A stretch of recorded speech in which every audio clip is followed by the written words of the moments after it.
మన ప్రభువును రక్షకుడైన క్రీస్తు యేసునామములో మీ అందరికీ వందనాలు తెలియజేస్తాను. దైవజనానికి ప్రత్యేకమైన వందనము. ఈ దినము ప్రత్యేకమైన దినము. సంవత్సరంలో మొట్టమొదటి ఆదివారము. కొంతమంది రాలేకపోయారు కనుక మొదటి ఆదివారం ఉన్నాడు. మనము అంటే మొదటి ఆదివారం వస్తే సరిపోతాను కాదు, కానీ ప్రథమ ఫలము దేవునిది అన్న దేవుని వాక్యం సెలవిస్తూ ఉంది. కనుక దేవునికి ఇవ్వాల్సిన దేవునికి మనం ఇవ్వాలి. కొన్నిసార్లు ఇవ్వలేని పరిస్థితులు ఉంటాయి. కొన్నిసార్లు మన యొక్క పరిస్థితులను బట్టి చేయలేకపోతూ ఉంటాం. ఏదేమైనప్పటికీ దేవుని వాక్యము ఎలాంటిదంట, రెండంచులు గల ఎటువంటి ఖడ్గము కంటెను వాడిగా ఉంటుంది. కనుక స్టాండ్ కొందాం అనుకున్నాను, మర్చిపోయాను. మందిరానికి స్టాండ్ ప్రతిష్ఠించాలనుకున్నాను, కింద మర్చిపోయాను. శివానికి దేవచనమైతే పెద్ద స్టాండ్ ఒకటి తీసుకొద్దామని కాదు. దేవుని సరిగా ఉన్న మనము దేవుని ఆత్మ కలిగిన వారుగా ఉన్నామనేది పరిశీలించుకోవాలి. మొట్టమొదటిగా నా గొంతు కొంచెం బాగాలేదు, చిన్న ప్రార్థన చేస్తాను. తర్వాత మీరు అందరూ ఒక్క 2 నిమిషాలు నా గొంతు కోసం ప్రార్థన చేయండి. జయమగలదేవని ఘనమైన ప్రార్థన నా యొక్క స్వరమును, నా గొంతును మీరు ముట్టుము తండ్రి. దేవా తండ్రి, ఎన్ని ఆటంకములు, కరువు, వస్త్రహీనత, వ్యాధి బాధలైనప్పటికీ క్రీస్తు ప్రేమ నుంచి మమ్మల్ని ఏది ఎడబాపదని చెప్పినాం. పాపుల ప్రధాన పరిశుద్ధులు పౌలు చెప్తున్నాడు, అంతకంటే దేవా జీవితంలో లోకంలో మురిగా జీవించడం ద్వారా నేను క్షమించి దేవా పాపిని, దొంగల, దౌర్భాగ్యం, దాడను, మోసుకున్న బతికిన నరహంతుకున్న ప్రభావ విచ్చిన ప్రభావాలను క్షమించి నాకు మొదటి పేరు కావాల్సిన వర్తమానం మీరు దయచేయమని క్రీస్తు ద్వారా వేడుకుంటున్నాం పరమ తండ్రి, ఆమేన్. ఇద్దరు మందు మీకు 2 రాజుల గురించి చెప్తాం అనుకుంటున్నాను. 2 రాజులు ఒకే చిన్న స్థాయిలోంచి పైకి వచ్చిన వారు. ఏంటి? ఇద్దరు వ్యక్తులు కూడా ఒక చిన్న స్థాయిలోంచి పైకి వచ్చిన వారు. ఇద్దరు కూడా ఇశ్రాయేలు దేశములను 40 సంవత్సరాలు పరిపాలించారు. ఇద్దరు కూడా చిన్న స్థితిలో నుంచే ఉన్నతమైన స్థితిలోనికి ఎదిగారు. ఇద్దరిని కూడా ఒకే ప్రవక్త అభిషేకించాడు. ఇద్దరికి దేవుడు ఒకే రకమైన అవకాశాలు ఇచ్చాడు. ఇద్దరికి దాదాపుగా ఒకే రకమైన పొరపాట్లు చేశారు. ఇద్దరికి దేవుడు ఏం చేశాడంటే దైవజనుడిని పంపించి, ప్రవక్తను పంపించి, అబ్బాయి నువ్వు చేసిన తప్పు, నువ్వు చేసిన పొరపాటు అని తెలియజేశాడు. ఒక వ్యక్తి అన్నాడు, నేను చేసిన పొరపాటు ఏంటి, ఎవరు చేయరు, నేను ఎందుకు చేశాను, పలానా కారణం వల్ల చేశాను, కానీ నా మనస్ఫూర్తిగా నేను చేయలేదని కొన్ని సాకులు చెప్పుకుంటూ వెళ్ళిపోయాడు, చరిత్రలో లేకుండా పోయాడు. ఇంకొక వ్యక్తి ఉన్నాడు, అతను పాపము తెలియజేసినప్పుడు పశ్చాత్తాపడ్డాడు, దిద్దుకున్నాడు, సరి చేసుకున్నాడు, అతడు శక పురుషుడు అయిపోయాడు. ఈ 2 రాజులు ఎవరు? మొదటివాడు సౌలు, రెండోవాడు దావీదు. వీళ్ళిద్దరూ అలాగే ఎవరు? సొలొమోను రాజు. ఈ 3 రాజులు ఇశ్రాయేలు దేశము, యూదా దేశం విడిపోక ముందు ఏకఛత్రాధిపత్యం వహించారంటే మీకు బాగా అర్థం అవ్వాలంటే మన రాష్ట్రము తెలంగాణ విడిపోక ముందు పరిపాలించిన ముఖ్యమంత్రులేగా సౌలు, దావీదు, ఇంకెవరు?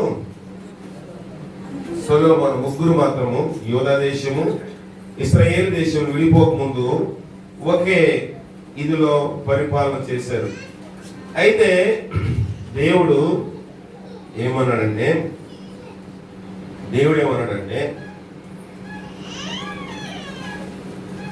ఏమంటా ఉన్నాడంటే ఇశ్రాయేలు తోటి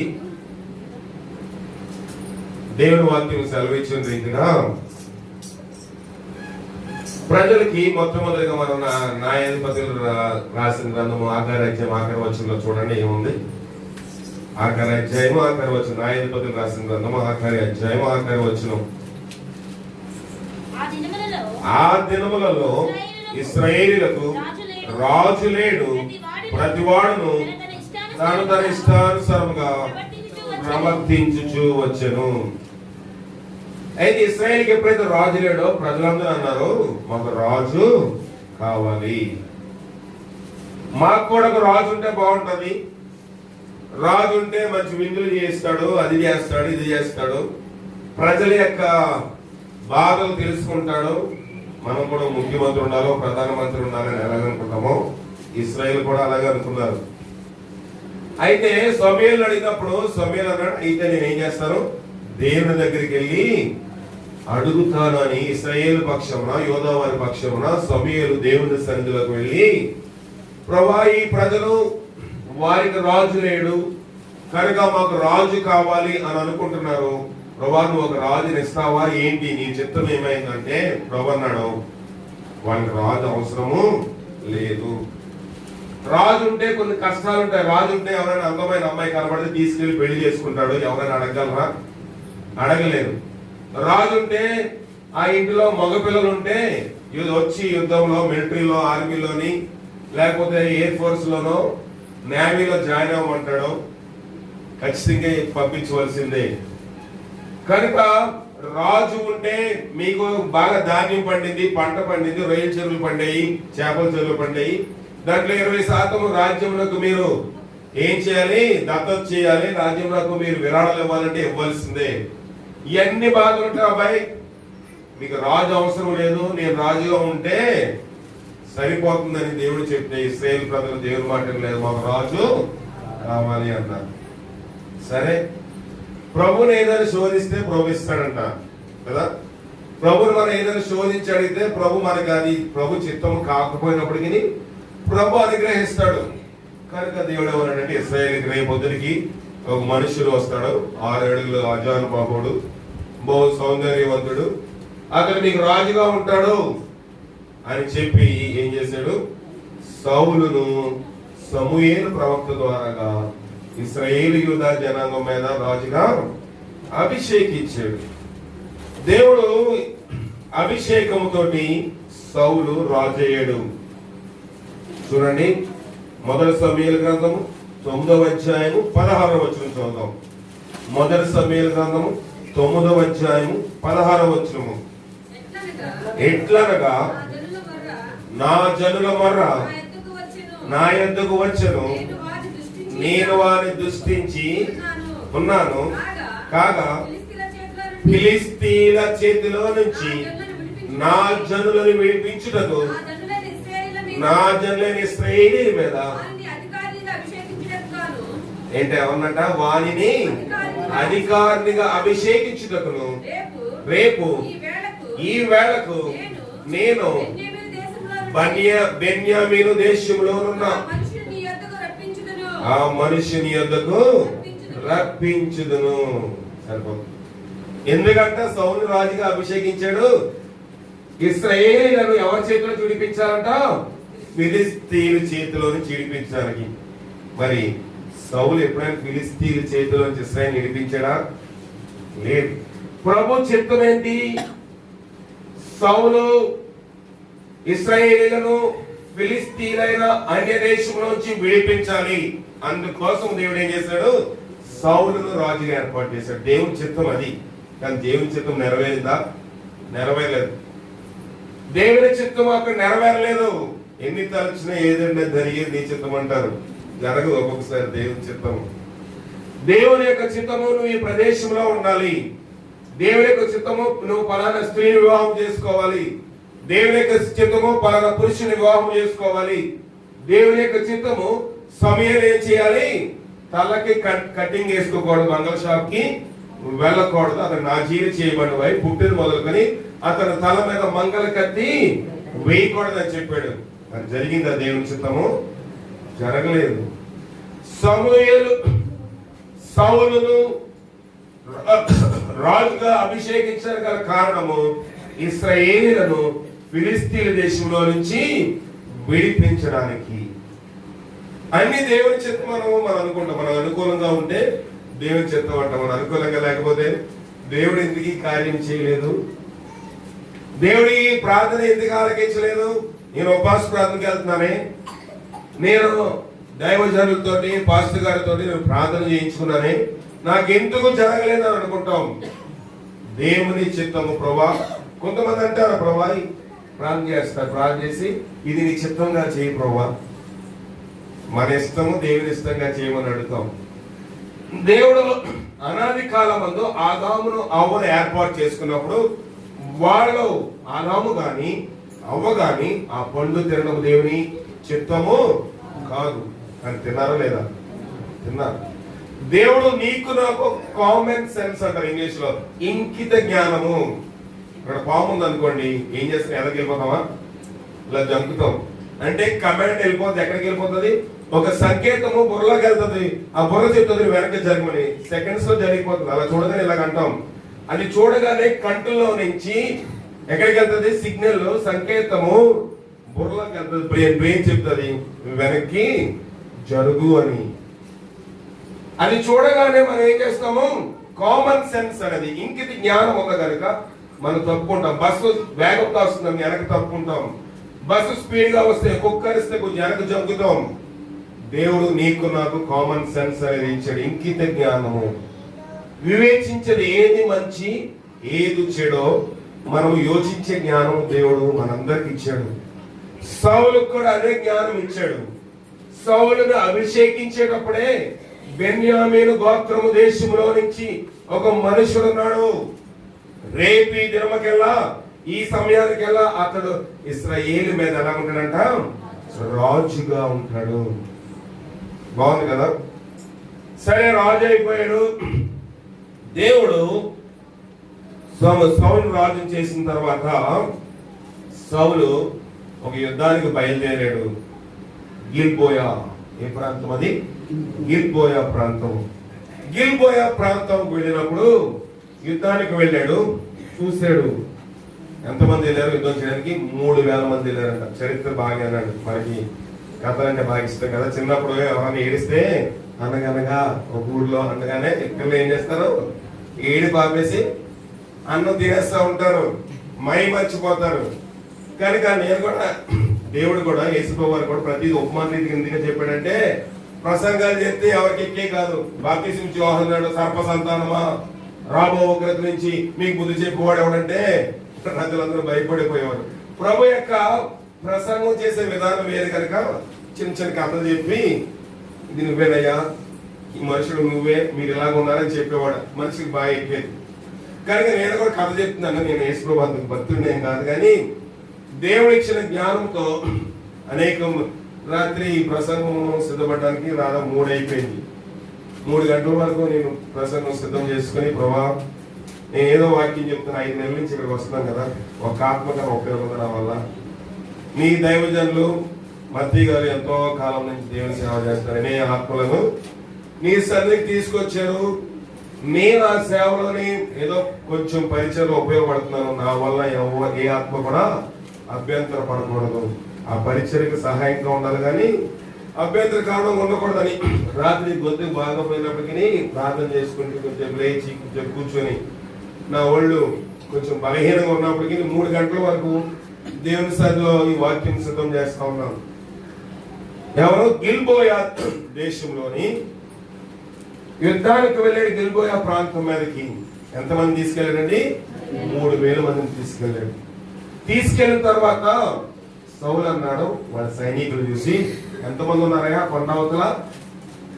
30,000 మంది ఉన్నారండి. ఎంతమంది ఉన్నారట? 30,000 మంది ఉన్నారండి. మరి ఎలాగా మనం యుద్ధం చేయలేం, వచ్చేయండి అని చెప్పేసి ఏం చేశారు? వాళ్ళందరినీ సమకూర్చుకుని ఇశ్రాయేలు సైనికులు, యోధా సైనికులు 3,000 మంది వెనక్కి తిరిగి వచ్చేస్తా ఉన్నారు. ఈలోపు సౌలుకి ఒక కుమారుడు ఉన్నాడు. సౌలుకి ఒక కుమారుడు ఉన్నాడు. సౌలు యొక్క కుమారుడి పేరు ఏం పేరు? యోనతాన్, మెఫీబోషెత్. ఇంకా కొంతమంది కుమారులు ఉన్నారు, వాళ్ళందరూ పేరు చెప్పడానికి సమయం లేదు, కానీ యోనతాను ప్రాముఖ్యమైన వాడు. యోనతాన్ ఏం చేశారంటే, యోనతాను అతనితో ఇంకొక స్నేహితుడు, ఇంకొక పరివాడిద్దరు కలిసి అలా వెళ్ళారు. వెళ్తే అక్కడ 20 మంది కనబడతా ఉన్నారు. 20 మంది కనబడినప్పుడు యోనతాన్ అన్నాడు, అబ్బాయి మన ఇద్దరు కలిపి ఆ ఇద్దరిని చంపేద్దామా అని అడిగాడు. ఏమడిగాడు? యోనాతాను అయిపోయింది, చదివేసుకున్నారా? యోనాతాను ఇంకొక అతను కలిపి ఆ కొండ ఒక ఇద్దరు ఉన్నారు, 20 మంది ఉన్నారు, ఇద్దరు కలిపి ఆ 20 మందిని చంపేద్దామా అన్నాడు. యోనాతాన పదండి అయ్యారు అని చెప్పి వాళ్ళిద్దరు ఎంతమందిని చంపేశారు? 20 మందిని చంపేశారు. చంపేసి యోనాతాను అతని యొక్క బండ్రోతు అతని యొక్క స్నేహితుడు ఇద్దరు కలిసి వచ్చేస్తా ఉన్నారు. వచ్చేస్తున్న సమయంలోని సౌలుకి ఏం అర్థం కాలేదు. మనమేమో తోక ముడుచుకుని వచ్చేస్తున్నాము యుద్ధం చేయలేమని, వీళ్ళేంటి అందరూ పారిపోతున్నారు గెలిపోయే దేశస్తులు, ఎందుకు వీళ్ళు పారిపోతున్నారు అని చెప్తే సౌలుతో చెప్తా ఉన్నారు, ఇదిగో నీ కుమారుడని యోనాతాను ఇద్దరు వెళ్ళి ఎంతమందిని చంపేశారు? 20 మందిని చంపేశారు. వాళ్ళిద్దరు ఎంత బలాఢ్యులు, ఇంకా లోపల ఎంతమంది ఉన్నారో ఇలాంటి వాళ్ళు అని వాళ్ళు పారిపోతున్నారు. సౌలు యుద్ధం చేయడానికి భయపడిపోయాడు. 3000 మంది వెళ్ళి తిరిగి వెనక్కి వచ్చారు. 3000 మంది 30,000 చంపడము ఈజీ కదా. ఇద్దరు 20 మందిని చంపితే 3000 మంది 30,000 మంది చంపుతారు. దేవుడి ఈక్వేషన్ వేరు.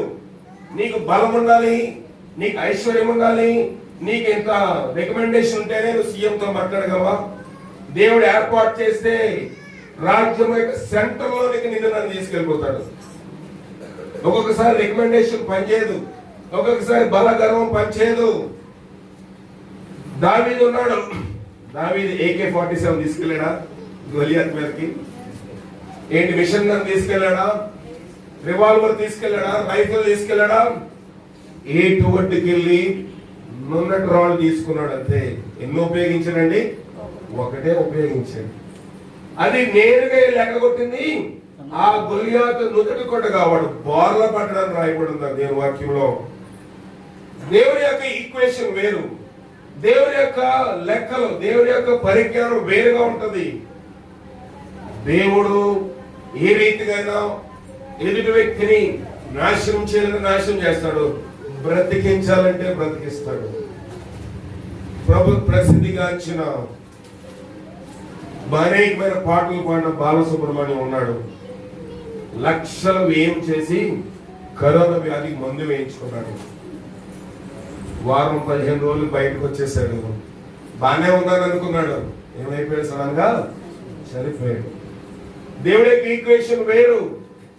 దేవుని దృష్టిలో నీ జబ్బు, నీ వ్యాధి, నీకున్న బలహీనతలు ఆయన దృష్టిలో ఎక్కువేం కాదు. షడ్రక్, మేషక్, అబేద్నెగోలు ఉన్నారు. అందరూ రాజు అన్నాడు, కొంచెం కూడా వాళ్ళు ఉండకు వీల్లేదు, అగ్నిగుండం మరింత రెట్టింపు చేయమన్నాడు. 7 అంతలు ఎక్కువ చేశారంట. వేసిన వాళ్ళే కాలిపోయారంట. అంత సెగ, అంత మంట, అంత ఆవిరి చేస్తా ఉంది. కానీ దేవుడు వారిని రక్షించాడు. అది దేవుని యొక్క ఈక్వేషన్. అక్కడ ఒక్కడుంటే దేవుడు ఒకటే అన్నాడు, నీ పక్కన 1000 మంది పడదను, నీ కుడి పక్కన 10,000 మంది కూలిన అపాయం నీ వద్దకు. దేవుడు నమ్ముకున్న నీవు ఒక్కడవైతే 10,000 మందితో సమానం అని దేవుడు చెప్తా ఉన్నాడు. సౌలు యొక్క కుమారుడు యోనాతాను నమ్మాడు కనుక ఇద్దరు 20 మందిని చంపేశారు. సౌలు బలాఢ్యుడే, 6 అడుగుల ఎత్తుగల ఆజానుబాహుడే గాని సౌలు దేవుని యొక్క చిత్తమును, దేవుని యొక్క ప్రణాళికను నమ్మలేకపోయాడు కనుక తోక ముడుచుకుని వెనక్కి వచ్చేస్తా ఉన్నాడు. అయితే మనం పాఠంలోకి వచ్చేద్దాము. ఈ పని అంతా చేశాడు, అయిపోయింది. అయితే దేవుడికి ఇప్పుడు ఒక చిన్నది ఉండిపోయింది. దేవుడు ఒకటి సౌలు ద్వారా ఒకటి చేద్దాం అనుకుంటా ఉన్నాడు. ఏంటంటే 14వ అధ్యాయము 14వ అధ్యాయం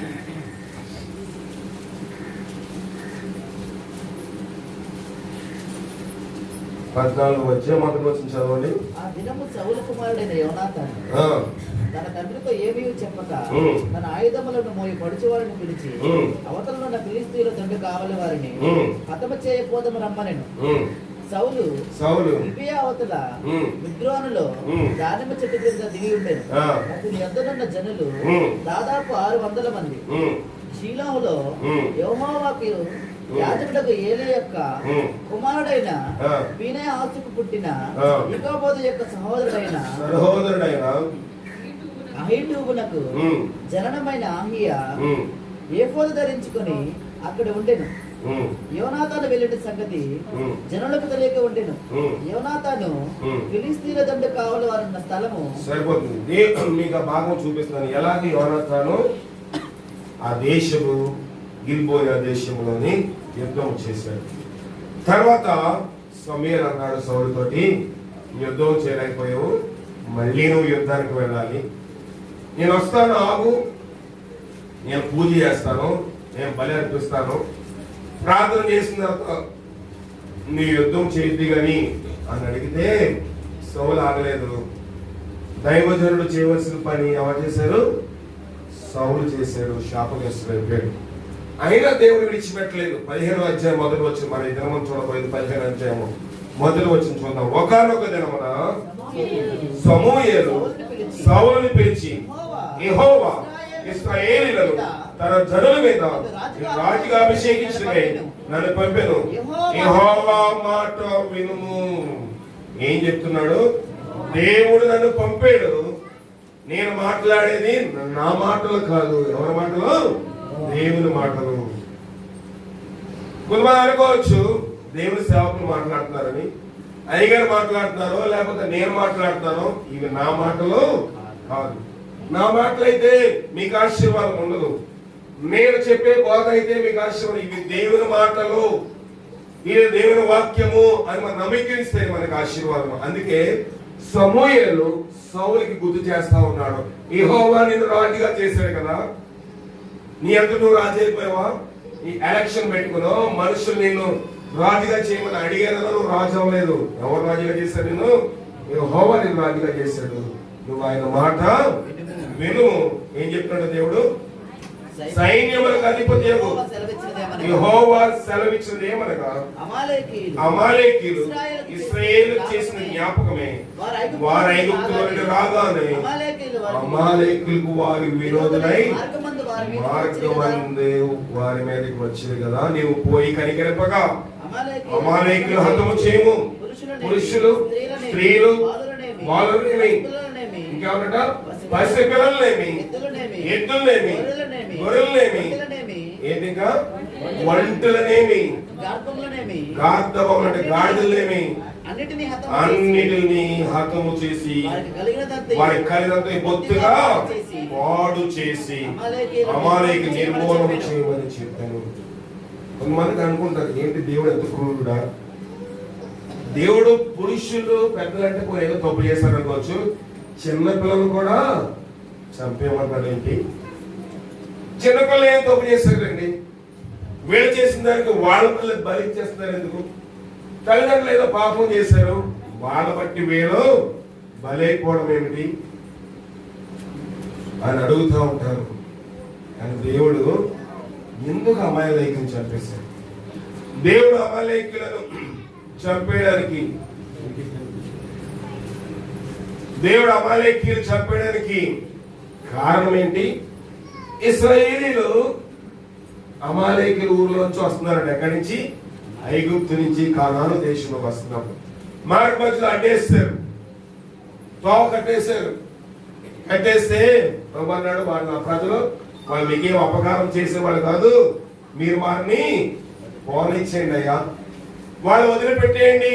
లేదు మేము వెళ్ళలేము, మీరు ఎవరైతే మాకేంటి, నువ్వు ఏ దేవుడు అయితే మాకేంటి.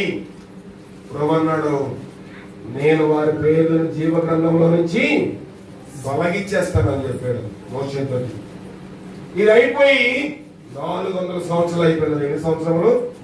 400 సంవత్సరాలు అయిపోయింది.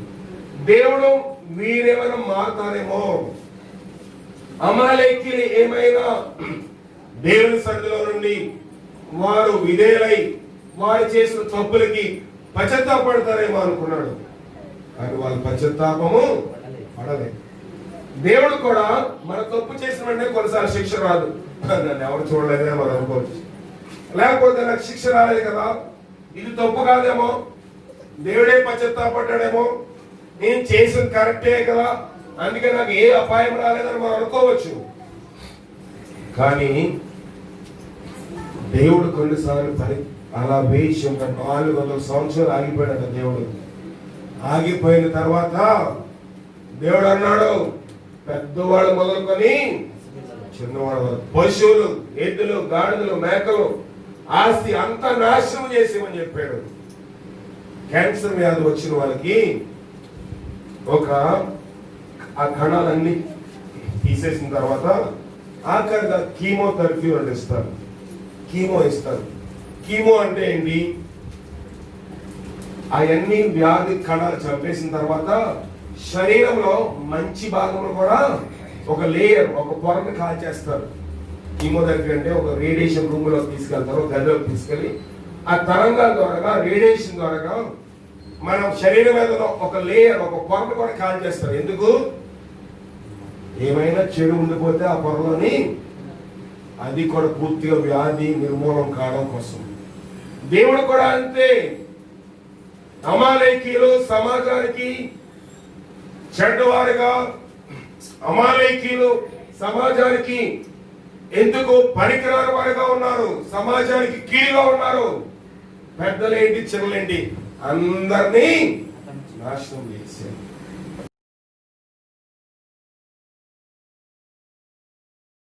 లోకములో ఉన్న మనము అమాలేకీయులుగా పాపము హృదయంలో ఉంటే చిన్న పాపమేమి, పెద్ద పాపమేమి, ప్రతిది మనం ఏం చేయాలి? నిర్మూలన చేయవలసిన వారుగా ఉన్నాం. దేవుడు అమాలేకీయులను ఎన్ని సంవత్సరాల తర్వాత జ్ఞాపకం చేసుకున్నాడు? 400 సంవత్సరాల తర్వాత. నిన్న నన్ను మన పాపం విడిచిపెట్టదు. దేవుని సంఘం మనం ఏం చేయాలి? ఒప్పుకొని విడిచిపెట్టాలి. దేవుడు కనికరిస్తాడు. మన దేవుడు జాలిగల దేవుడు. దేవుడు లోకములో ఎలా ప్రేమించాడంట? కొంత ప్రేమించాడు కదా, ఎంతో ప్రేమించాడంట. ఎంత ప్రేమించాడంట? తన అద్వితీయ కుమారుని యందు పుట్టిన వారి యందు విశ్వాసం ఉంచు ప్రతి వాడును నశింపగా నిత్య జీవం పొందినట్లు ఆయనను మనకు అనుగ్రహించను. ఎందుకంట? విశ్వాసం ఇస్తే నిత్య జీవం చెప్తా ఉన్నాడు. తన కుమారుని పంపించి శిలువ రక్తము చిందించిన అంతా ప్రేమించాడు. తన కుమారుణ్ణి చంపుకోవడానికి ఇష్టపడ్డాడు, కానీ లోకములో, పాతాళములో, నరకములో వేయడానికి దేవునికి ఇష్టము లేదు. కానీ దేవుడిచ్చిన ఛాన్స్ ని సద్వినియోగం చేసుకున్నామా, దుర్వినియోగం చేసుకున్నామా? అమాలేకీయులు దుర్వినియోగం చేసుకున్నారు. 400 సంవత్సరాలు ఎప్పుడో ఇచ్చా అన్నాడులే దేవుడు. ఆ దేవుడు చేతగాని వాడు. ఈ మధ్యన ఇలాంటివన్నీ వచ్చేస్తా ఉన్నాయి. యేసుప్రభు చేతగాని వాడు. 3 మేకులు పీక్కోలేకపోతున్నాడు. పీక్కోవడానికి రాలేదు ఆయన. నేను నన్ను సిలువలోని మరణమై పాప బంధకముల నుంచి విడిపించడానికి వచ్చాడు. ఈ మధ్యన కొంతమంది అంటా ఉన్నారు, ఇటీవల ఒక పాస్టర్ని, ఒక 2 సంవత్సరాలు 3 సంవత్సరాలు 4 సంవత్సరాలు అవుతుంది, ఒక పాస్టర్కి ఏం చేశారంటే బాగా గుండు కొట్టేసి ఈ ఎర్ర బట్టలు వేసుకుంటారు కదా, భవానీ ఏదో సమ్మాల విజయవాడ పోతారు. ఆ ఎర్ర బట్టలు వేసుకున్న వాళ్ళు ఏం చేశారంటే అతను తీసుకెళ్లి గుడి దగ్గర నించోబెట్టి అతనితో ఏం చదివించారు? ఆ మంత్రాలు చదివించి రాముడికి జయరాం జయరాం అని అనిపించారు. ఈ పాస్టర్ గారు ఏం చేశాడు? వాళ్ళకు భయపడి ఏం చేశాడు? ఆ రాముడికి నినాదాలు పలికాడు. అందరూ అయ్యో పాపం పాస్టర్ ఇలాగ చేశారు, అలాగ చేశారు, ఇలాగ చేశారని బాధపడ్డారు. కానీ దేవుడు అతనికి ఒక అవకాశం ఇచ్చాడు. ఆ పాస్టర్కి ఆ సమయంలో అతడు అది అనకుండా మీరు 100 చెప్పండి, మీరు 100 చెయ్యండి, నన్ను చంపేయండి, అయినా సరే నేను జయరామన్ను యేసుక్రీస్తే జయము అంటారు అని అంటే అతను దేవుడు చచ్చిపోతే కిందగా తీసుకెళ్ళి ఎక్కడ పెట్టేవాడు? పరలోకంలో పెట్టాడు. ఇహ సంబంధమైన దేహము చనిపోతుందని, అతను ప్రాణం పోతుందని ఆ పాస్టర్ భయపడి ఏం చేశాడు? ప్రజలకు భయపడి అతను చెప్పవలసినంత చెప్పాడు. దేవుడు అతని చేతిలోని జీవ కిరీటం పెట్టేశాడు. ఇది నీకు ఛాన్స్ అయ్యా, నువ్వు గాని ఇప్పుడు నా నామమును వీళ్ళందరి ముందు ఒప్పుకుంటే నేను పరలోకంలో పెడతాను. ఒక ఛాన్స్ ఇచ్చాడు, ఉపయోగించుకోలేకపోయాడు. టిబెట్ ప్రాంతంలోని 7 దేవుని సేవకులు వాక్యం చెప్తా ఉన్నారు. జాగ్రత్తగా వినండి. ఎంతమంది? 7 దేవుని సేవకులు వాక్యం చెప్తా ఉన్నారు. టిబెట్ ప్రాంతంలో సాధువులు హైందత్వమునకు మారు ప్రాంతము, బాగా ప్రసిద్ధిగాంచిన ప్రాంతం. 7 దేవుని సేవకులు ఏం చేశారంటే, ఒక దినమందు అబ్బాయి మీకు కొన్ని రోజులు ఇస్తాం టైం, ఈ టైం లోపల మీరు మీ పరిచయం ముగించాలి. మళ్ళీ కానీ దేశంలో కనబడితే మీరు యేసుప్రభు రక్షకుడు అని చెప్తే మిమ్మల్ని ఏం చేస్తాము, అక్కడ మంచు పర్వతం కనబడుతుంది కదా, ఆ గోతులు వేసేస్తాము. -డిగ్రీస్ ఉంటాయి, రక్తం అలా గడ్డగట్టిపోతా ఉంటది. సరే టైం అయిపోయింది, ఆ రోజు రానే వచ్చింది. 7 తీసుకెళ్లి మంచు గుంటలోని వేసేసారు. మేము చచ్చిపోయినా పర్లేదు, మేము దేవుని కోసము నిలబడతాము అని 7 ఏం చేశారు, ఆ గుంటలో దూకేశారు. చలి బాగా పెడతా ఉంది, ఐస్ లో ఉన్నారు, రక్తం గడ్డగట్టిపోతుంది, చేతులు తన్నికిపోతా ఉన్నాయి, కాళ్ళు తన్నికిపోతా ఉన్నాయి, శరీరం అంతా తెల్లగా అయిపోతా ఉంది.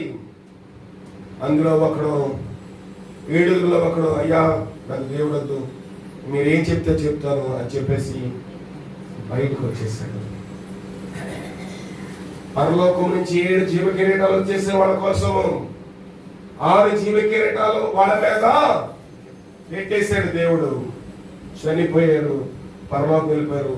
ఇంకొక జీవ కిరీటము తిరుగుతా ఉంది. ఈలోపు ఏ వ్యక్తి అయితే వీళ్ళను ఆ యొక్క మంచు కొండ దగ్గర ఉన్న ఆ లోయలో వేసేసాడో అతను కన్నీరు కాస్తాడు. అయ్యో, నేను ఆ స్థితిలో ఉంటే నాకు కిరీటం వచ్చి ఉండేది కదా, నేను కూడా యేసుప్రభు రక్షకుడిగా అంగీకరించి బాగుంటాను కదా అనుకుంటాడు. అతను కూడా ఏం చేశాడు, దూకేశాడు. నాకు కూడా యేసుప్రభు దేవుడు కావాలని దూకేశాడు. ఆ జీవి కిరీటము అతని మీద ఉంచబడి ఉన్నది. గోతులో ఉన్నవాడు పొందలేకపోయాడు. 1 గంట, అరగంట లేదా 2 గంటలు చలికి తట్టుకోలేక ఏం చేశాడు, జీవ కిరీటమును పోగొట్టుకున్నాడు. ప్రియమైన దేవుని సంగమా, ప్రియమైన దేవుని బిడ్డలారా, ఈ నూతన సంవత్సరంలో నీవు నేను దేవుని దగ్గర ఏమి శపథం చేసుకోబోతున్నాం? మన యొక్క ప్రణాళిక, మన యొక్క మెట్టు, మన యొక్క జీవిత విధానము ఏ రీతిగా ఉండాలని ప్రమాణం చేసుకున్నాం. ప్రతి ఒక్కళ్ళు ఏదో ఒక నిర్ణయం తీసుకుంటారు, ఏదో ఒక తీర్మానం చేస్తారు. ప్రభా, నూతన సంవత్సరము ప్రతి ఆదివారం సంధికి వస్తాను ప్రభా, నూతన సంవత్సరము ప్రతిరోజు బైబిల్ చదువుతాను ప్రభా, నేను సిగరెట్లు మానేస్తాను ప్రభా, సినిమాలు మానేస్తాను ప్రభా, తాగుడు మానేస్తాను ప్రభా, నా గర్ల్ ఫ్రెండ్స్ వదిలేసుకుంటాను ప్రభా, నా బాయ్ ఫ్రెండ్స్ ని వదిలేసుకుంటాను ప్రభా, నా పాప జీవితం వదిలేస్తాను ప్రభా. ప్రమాణం వరకు అయిపోయిందా మన జీవితము? నా జీవితం ప్రమాణం చేసుకునే వరకు అయిపోయిందా? జీవ కిరీటం వేచి ఉంది నీ కోసం నా కోసము, పోగొట్టేసుకుందామా? సౌలుకి దేవుడు చెప్తా ఉన్నాడు, అబ్బాయి అమాలేకులు చేసినంతటిని జ్ఞాపకం ఉంచుకోవయ్యా, వాళ్ళందరినీ చంపేమంటే సౌలు ఏం చేస్తున్నాడు చూడండి. అంతటా సౌలు జనులను పోగు చేసి ఎలాయీములో వారిని లెక్క పెట్టగా కాలుబలము 2,00,000 మంది యూదా వారు. మొదటిసారి 10 వచ్చింది, 10 త్వరగా ముగించేస్తాను. అప్పుడు యెహోవాకు సమూయేలునకు ప్రత్యక్షమై ఇలాగు సెలవిచ్చెను, అనుసరింపగా గనుక రాజుగా నిర్మించినందుకు నేను పశ్చాత్తాపపడుచున్నాను. అందుకు సమూయేలు కోపావేశుడై రాత్రంతా యెహోవాకు మొరపెట్టుచుండెను. ఏం చేశాడంట? యుద్ధానికి వెళ్ళాడు సౌలు, దేవుడు జయం ఇచ్చాడు, అమాలేకుల్ని గెలిచేశాడు, అమాలేకుల్ని చంపేశాడు, గెలిచేశాడు. కానీ దేవుడు ఏమంటా ఉన్నాడు, సౌలు, సమూయేలు, మన ఇద్దరం కలిసి ఒక మనిషిని అభిషేకం చేశాం కదా, దేని కిందంట? సౌలును రాజుగా చేశాం కదా. అతడు నా మాట వినలేదు, అతడు నా మాట నమ్మలేదు, నేను చెప్పిన పని చేయలేకపోయాడు, అతని విషయమై నేను సంతాపపడుతున్నాను అన్నప్పుడు సమూయేలు ఏం చేస్తాడు? రాత్రంతా కోపావేశుడై ఏం చేస్తున్నాడంట? యెహోవాకు మొరపెడతా, ప్రభువా నీ కోపం రా, నీకు నేను వెళ్ళి మాట్లాడతాను, నేను వెళ్ళి సౌలును సరి చేస్తాను ప్రభువా, నేను వెళ్ళి అతను దిద్దుతాను, నువ్వు అలాగే ఏమనుకోవద్దు ప్రభువా, నేను సౌలుతో మాట్లాడతాను ప్రభువా అని సమూయేలు రాత్రంతా కోపావేశుడై సౌలు ఎత్తికిలా చేసిన బాధతో యెహోవాకు మొర్ర పెడతా ఉన్నాడు. దేవుని సేవకులు నీ కోసం నా కోసం చేసినది. మనం దేవుని సన్నిధికి రాకపోయినా, వారి గురించి చెడ్డగా మాట్లాడినా, వారి గురించి మనం నోరు జారిపోయినా, ప్రభువా ఈ ఆత్మ నేను కన్నాను, ప్రసవ వేదన కన్నా భారము ఒక విశ్వాసాన్ని దేవుని సన్నిధికి తీసుకురావడం అంటే, ప్రభువా ఈ అబ్బాయిని, ఈ అమ్మాయిని, ఈ స్త్రీని, ఈ పురుషుని నా ఆత్మలో కన్నాను, వారి నరకానికి వెళ్ళకపోవడానికి వీలు లేదు ప్రభువా.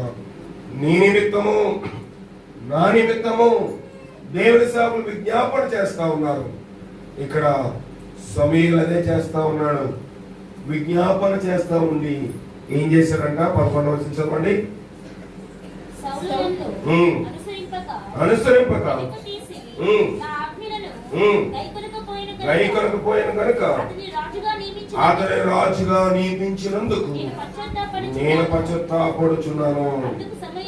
అందుకు సమయ 13వ వచనం చదవండి.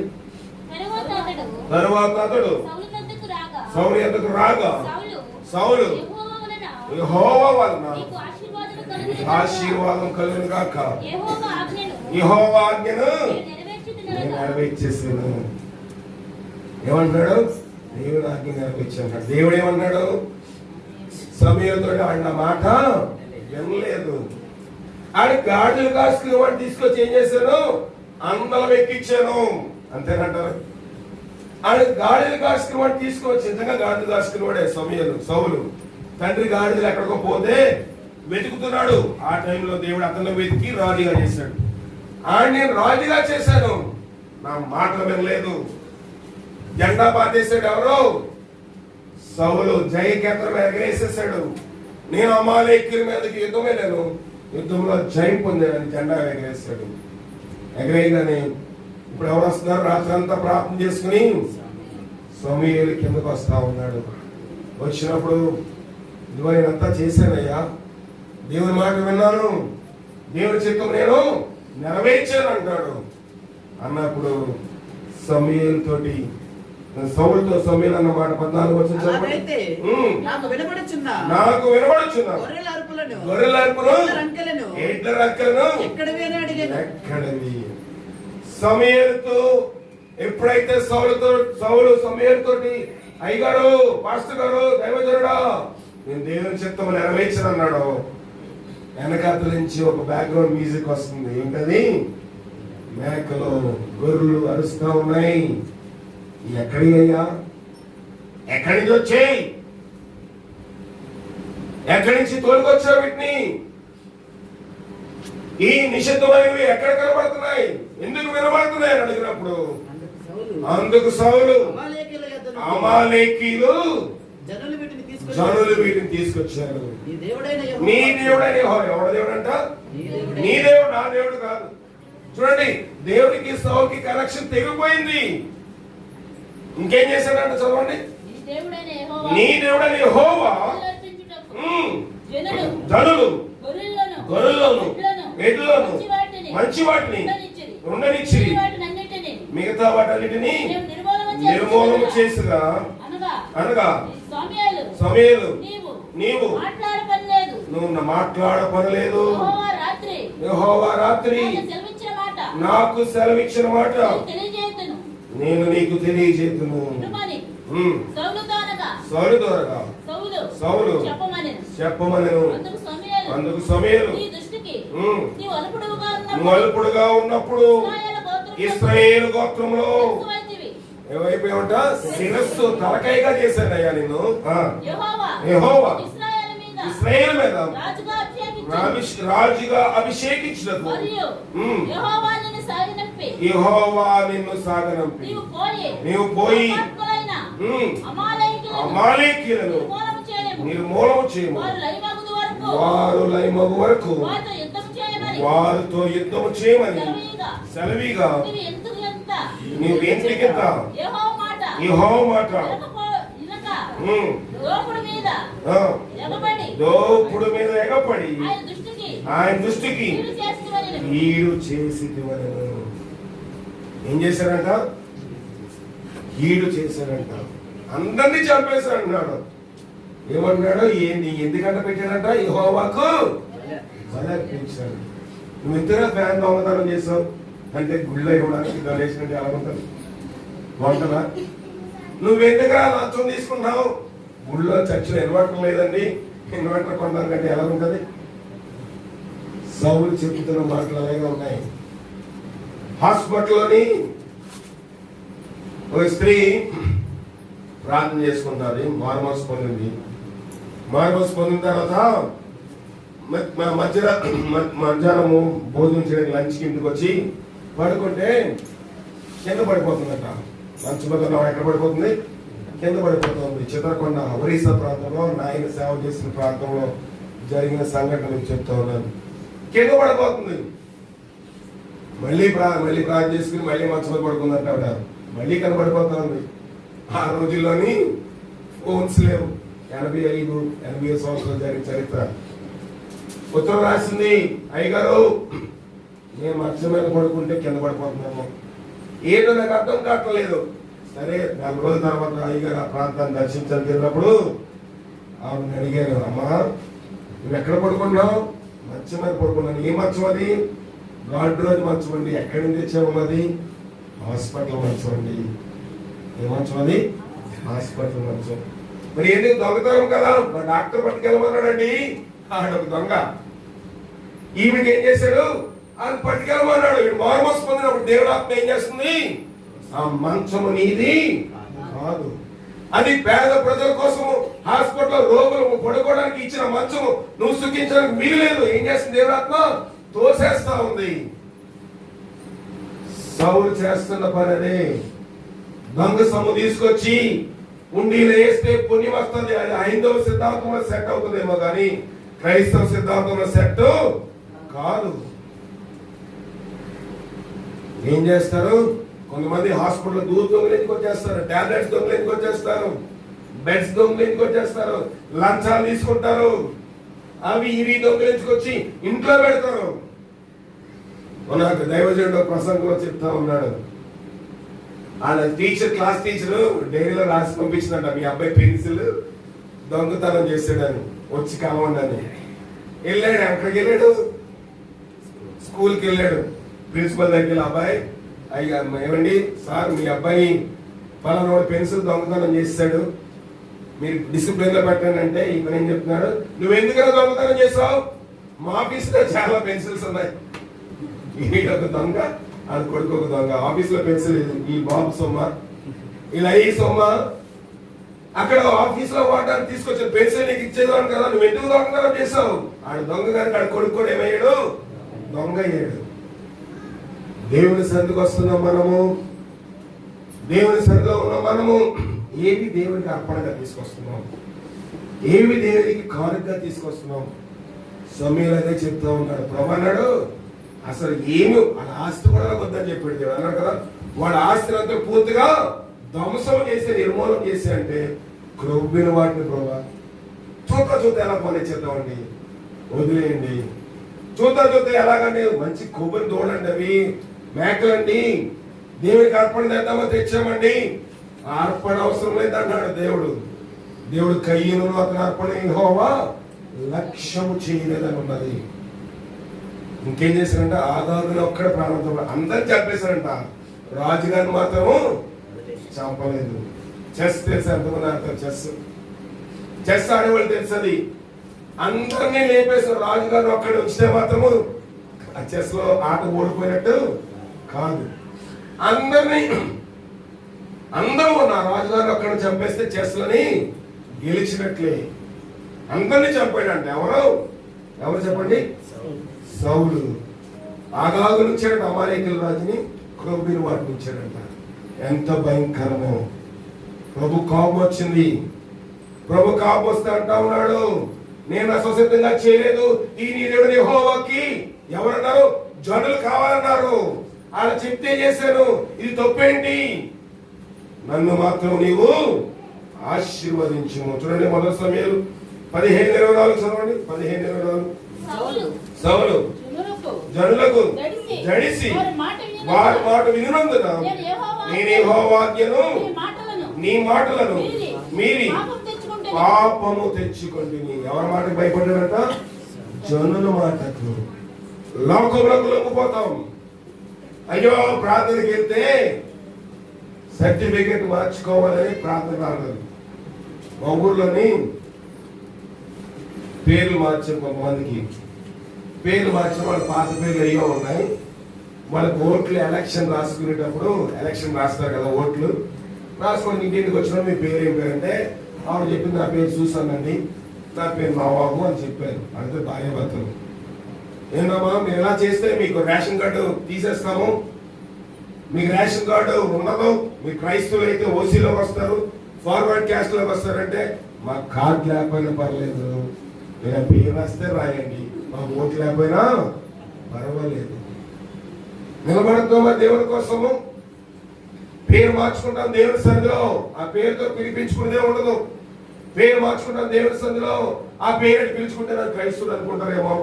నేను ఎక్కడికి వెళ్ళా నేను క్రైస్తవుడు అని చెప్పవసరం, నా పేరు తెలిసిపోతుంది డేవిడ్ అనగా నేను క్రైస్తవుడు కదా. నేను ఆ అడ్రస్ చెప్పుకోవసరం లేదు, నేను క్రైస్తవునండి, పలానా చర్చికి వెళ్తానండి, పలానా సంఘంకి వెళ్తాను చెప్పవసరం లేదు. నా పేరు నా అడ్రస్ నన్ను సూచిస్తుంది ఇద్దరు క్రైస్తవుడు అని. మనం ఎలాంటి పేర్లు పెట్టుకున్నాం? పేర్లు పెట్టుకుని వాటి ప్రకారం పిలిపించుకున్నామా? దేవుడు యాకోబు కూడా పేరు మార్చాడు. ఏంటి? ఇక మీద నీ పేరు యాకోబు కాదు, నీ పేరు పేరు మార్చుకున్నామంటే దాని ప్రకారం పిలిపించుకోవాలి. లేకపోతే ఆ పాత పేరు ఉన్న ఆత్మ నీ చుట్టూ తిరుగుతూ ఉంటాయి. దైవజనులు ఎంత ప్రార్థన చేసినా వ్యర్థమైపోతుంది. దైవజనులు ఎంత ప్రార్థన చేసినా వ్యర్థమైపోతుంది. పేరు మార్చుకున్న తర్వాత ఆ పేరు ప్రకారము మనం పిలిపించుకోవాలి. అయ్యా నా పేరు మార్చుకున్నానండి, నేను క్రైస్తవునండి, నేను హరిజన గిరిజన కాదు, నేను ఏ జన, నేను దేవుని జనాంగం వాడిని చెబుదామా, దేవుని మహిమపరుస్తామా? నూతన సంవత్సరంలో నాకు కారు ఉందని ఏం చేశాడు? రేషన్ కార్డు తీసేశాడు. అందరూ అన్నారు కారు ఎవరో ఒకటి పేరు మీద ట్రాన్స్ఫర్ చేసేయండి, లేకపోతే ఎల్లో బోర్డు మార్చేయండి, ట్రావెల్ బోర్డు పెట్టేసుకోండి. నేను మనుషులు మోసం చేస్తానేమో కానీ దేవుని మోసము చేయలేదు. ఇదే ముందు ఇహ సంబంధమైన తుచ్చమైన ఆ బియ్యం కోసం ఆశపడితే దేవుడు ఆదిమంది అంటాడు, యాషా వంటి భ్రష్టుడైనను వ్యభిచారి అయినను మీలో ఉండదేమో. ఒక్క పూట కోటి కోసము ఏం చేశాడంటే యాషావు తన జ్యేష్ఠతోనే అమ్మేసుకున్నాడు. ఆహారం కోసము, రేషన్ కార్డు కోసము, కోట బియ్యం కోసము. నేను ఓసీ కాదండి, నేను పీసీసీఓ ఎస్సీఓ రాయించుకుంటే బెనిఫిట్స్ వస్తాయి. చాలా మంది అడుగుతారు మీరు ఏం క్యాస్ట్ అండి? అది ఓసీ అండి, ఇండియన్ క్రిస్టియన్, నేను క్రైస్తవునండి. అయ్యో మీరు ఏంటండి ఎస్సీ కదా, లేకపోతే మీరు అది రాయించుకోవాలి కదా, బెనిఫిట్స్ అన్ని పోతాయి కదా, ఉద్యోగాలు రావు కదా. నేను ఒక్కడు తప్ప మా ఇంట్లో దేవుడు అందరికీ కూడా గవర్నమెంట్ ఉద్యోగాలు ఇచ్చాడు, గవర్నమెంట్ స్టాండర్డ్స్ నిలబెట్టాడు. దేవుని సేవ కోసం నన్ను ప్రతిష్ఠించాడు కనుక నేను గవర్నమెంట్ ఉద్యోగం చేయాలని తెలుసుకోలేదు. ప్రియమైన దేవుని సంగమా, దేవుడు విడిచిపెట్టడు. దేవుడి యొక్క ఈక్వేషన్, దేవుడి యొక్క లెక్కలు వేరే ఉన్నాయి. ఇక్కడ సౌలు చెప్పేది అదే, ప్రభా నేను చేశాను, ఎందుకు చేశాను? జనులకు భయపడ్డాను ప్రభా, ప్రజలకు భయపడి ఈ తప్పు చేశాను. అప్పుడు అంటా ఉన్నాడు, చదవండి. కాబట్టి పరిహరించి నేను యెహోవాకు మొక్కునట్లు నాతో కూడా తిరిగి రమ్మని. నేను చేశాను, ఏదో పాపం చేశాను కానీ నన్ను మాత్రం క్షమించకయ్యా, నాతో పాటు నువ్వు రావాలి, నాతో పాటు స్టేజ్ మీద రావాలి. అందరి ముందు నన్ను హేళన చేయకు, అందరి ముందు నన్ను అవగౌరవపరచుకు, నాతో పాటు నన్ను దీవించకు రా. నేను తప్పు చేశాను కానీ ఎందుకోసం చేశారు? నా స్వచ్ఛంగా చేశానండి, వాళ్ళందరూ భయపడి చేశాను. ప్రజలు తెమ్మన్నారు కాబట్టి చెప్పాను, ప్రజలు ఆగాదు దండ పెట్టారు కాబట్టి వదిలేశాను. ఇదా మనం చేసేది. విడిచిపెడదామా పాపపు జీవితమును, విడిచిపెడదామా పాపపు లోకపు ఆశలను. ఈ నూతన సంవత్సరంలో మొదటి ఆదివారము తీర్మానం చేసుకున్నాం, ప్రభా ఇక నా పాత జీవితంలో విడిచిపెట్టేస్తాను, ఇంకా నా పాత మలినమైపోయిన జీవితంలో విడిచిపెట్టేస్తాను, నీకోసం సాక్షిగా జీవిస్తాను ప్రభా. దేవుడు ఏమంటా ఉన్నాడు చూడండి, అక్కడ గట్టి మాట చెప్తున్నాడు దేవుడు. 23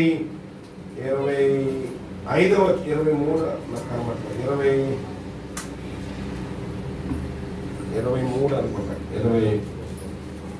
23 చదవండి. తిరుగుబాటు చేయుట సోది చెప్పుట అను పాపముతోటి సమానము. మూర్ఖతను అగుపరచుట మాయా విగ్రహములను గృహ దేవతలను పూజించుడితో సమానం. పశ్చాత్తాపడలేకపోయాడు సౌలు, పశ్చాత్తాపడలేకపోయాడు. దేవుడు అతనికి ఛాన్స్ ఇచ్చాడు, అతనికి దేవుడు ఒక అవకాశం ఇచ్చాడు. ఒక యుద్ధం జరుగుతుంది, చనిపోయే రోజు సౌలు జాగ్రత్తగా వినండి. యుద్ధం జరుగుతూ ఉన్నప్పుడు అతనికి సున్నత లేని వాడి దగ్గర చనిపోనిస్తూ లేక సౌలు ఏం చేశాడంటే ఆయుధాలు మోసేవాడిని, ఒరే ఆడి చేతిలో నేను చావలేను, ఆడి సున్నత లేనివాడు ఆడి చేతిలో నేను చావడం ఏంటి, నువ్వే నన్ను చంపేయి అని అడిగాడు. సౌలు ఆయుధాలు మోసేవాడినే సౌలు ఏమన్నాడు, నన్ను చంపేయమని అడిగాడు. అది అన్నాడు, అయ్యా దండము, మీరు నా రాజు, నేను నా చేతితో నేను రాజుని ఎలాగా చంపగలను, నేను చంపలేను అన్నాడు. కత్తి ఏం చేశాడు, నేల గుచ్చి దాని మీద బోర్లంగా పడ్డాడు. బోర్లంగా పడి కొట్టుకుంటా ఉన్నాడు, ప్రాణం పోలేదు. మొత్తానికి ఎవరో తెలియకుండా సౌలుని చంపేశాడు. ఎవరు చంపేశారో తెలియదు కానీ కత్తికు నేలలో కూర్చి భూమిలో దిగొట్టి కత్తి మీద బోర్లంగా పడిపోయాడు. ఆ స్థితి తెచ్చుకున్నాడు సౌలు. తర్వాత దావీదు రాజు అయ్యాడు. రాజు అయిన తర్వాత దావీదుని అందరిని పిలిపించాడు. ఎవడా సౌలు చంపున్నాడు, యెహోవా చేత అభిషేకించబడిన వాడిని మనం చంపకూడదు కదా, ఎవడు చంపేశాడు అంటే అందులో ఒక లేచి అంటున్నాడు. చూడండి, 1 సమూయేలు రాసిన గ్రంథంలో 2వ సమూయేలులో అంటున్నాడు, ఎవడు చంపేశాడు చదువుతున్నట్టు 1వ అధ్యాయం 8వ వచనం 8-10 కలిసి ఉంటారు. నీవెవడవని అతడు అడుగుగా నేను ఎవడంటే అతడు అమాలేకుడును. దేవుడు ఏం చెప్పాడు 15-3వ వచనంలో, అమాలేకులందరినీ చంపే అంటే చంపేశాడు సౌలు, చంపలేదు కనుక ఆడే ఈ రోజు ఎవరు చంపేశాడు, సౌలు చంపినట్టు చేశాడు దేవుడు. అనుకుంటా మనం దేవుడు ప్రతి పాపం విడిచిపెట్టే, దేవుడు హెచ్చరించినప్పుడు విడిచిపెట్టకపోతే ఆ పాపం నిన్ను చుట్టుకుని పాపం జీవితం ఏమైపోతుంది, మరణం వస్తుంది. సౌలు యొక్క దోషం అలాగైపోయింది. అందరినీ చంపేశాడు ప్రభా, జయకేతను ఎగరేసేసాడు. సౌలు సమూయేలుతో అంటాడు, రా నన్ను దీవించు, ఆశీర్వదించు, నీ దేవుడి కోసం చేశానయ్యా, ప్రజలకు భయపడి చేశానయ్యా, దేవుడికి బలి ఇవ్వడానికి చేశానయ్యా, కాలికి ఇవ్వడానికి చేశానయ్యా. ఎలాగుందో నీ స్థితి నా స్థితి. దేవుడి మధ్యాహ్న కాల సభను పరిశీలిస్తా ఉన్నాడు. ఎవడైతే అమాలేకుడు ఉన్నాడో అతడే సౌలును చంపేశాడు. అంటే సౌలు పర్ఫెక్ట్ గా సంపూర్ణంగా అమాలేకులను చంపలేదు. దేవుని సంగమా, పెద్దవారినేమి చిన్నవారినేమి స్త్రీలనేమి పురుషులనేమి అన్నిటినీ చంపేమంటే చంపకుండా దాశాడు. అతడే సౌలు చంపేశాడు. ఇంకొక మనిషి ఉన్నాడు, ఆయన పేరు దావీదు. నేను త్వరగా స్టోరీ కింద ముగించేస్తాను. దావీదు ఒక దినమందు రాజులు వసంతకాలంలో రాజులు యుద్ధానికి వెళ్తారంట.